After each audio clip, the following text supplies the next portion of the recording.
Assalamualaikum warahmatullahi wabarakatuh. Alhamdulillahi rabbil alamin.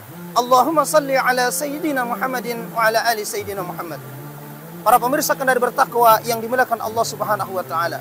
Salah satu keutamaan di bulan suci Ramadan ini, yakni Allah Subhanahu wa taala menurunkan Al-Qur'anul Karim.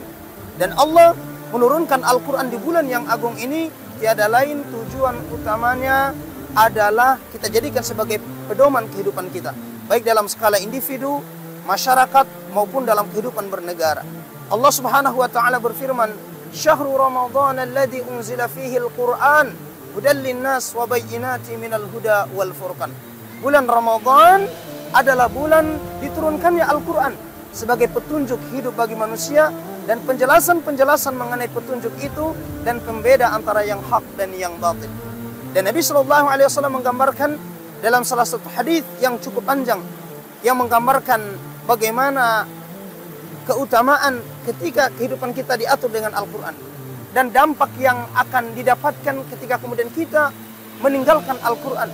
Rasulullah SAW bersabda, "Mathalul qa'im ala hududillahi wal waqi'i fiha kamathali qaumin istihamu ala safinah fa asaba ba'duhum a'laha wa ba'duhum asfalaha فكان الذين في أسفلها إذا استقوا من الماء مروا على من فوقهم فقل لو أن خرقنا في نصيبنا خرقا ولم نؤذ من فوقنا فإن أطرقهم وما أرادوا هلكوا جميعا وإن أخذوا على أيديهم نجوا ونجوا جميعا." Nabi SAW bersabda, perumpamaan suatu kaum yang menerapkan Al-Quran, yang menegakkan hukum-hukum Allah, dan juga mereka yang mengabaikan Al-Quran, yang meninggalkan hukum-hukum Allah, seperti suatu kaum yang berlomba-lomba ingin menaiki sebuah kapal. Dan ketika mereka naik di kapal itu, ada di antara mereka yang duduk di bagian atas dan ada di antara mereka yang duduk di bagian bawah. Dan ketika penumpang di bagian bawah ini membutuhkan air, dan ada yang mengatakan di antara mereka, bagaimana kalau kita lubangin saja kapal ini untuk mendapatkan air tanpa melewati lagi penumpang yang ada di bagian atas. Dan jika penumpang di bagian atas itu mereka membiarkan kebodohan, kezaliman yang dilakukan oleh penumpang di bagian bawah ini, maka niscaya mereka semuanya akan binasa. Akan tetapi jika penumpang yang ada di bagian atas ini mereka mencegah perbuatan kezaliman yang dilakukan oleh penumpang di bagian bawah ini, maka niscaya mereka akan selamat, niscaya mereka akan selamat.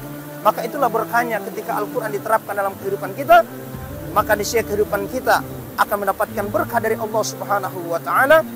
Kehidupan kita akan diridhai oleh Allah, dan kemudian berbagai perkara kemungkaran insya Allah akan hilang dengan sendirinya, karena kehidupan kita semuanya diatur dengan Al-Quranul Karim yang Allah Subhanahu wa taala turunkan di bulan suci Ramadan ini, yakni agar kemudian kita jadikan sebagai pedoman hidup kita. Demikian, wassalamualaikum warahmatullahi wabarakatuh.